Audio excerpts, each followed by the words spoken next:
And you want to kind of do this literally right above that pubic bone. At like 9 weeks, it tends to be quite low down.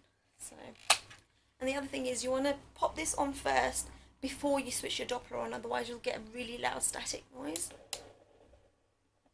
You can see as I'm lifting off, you get that really noisy static noise. So you want to take it in small circular motions. Can you hear that whooshing noise?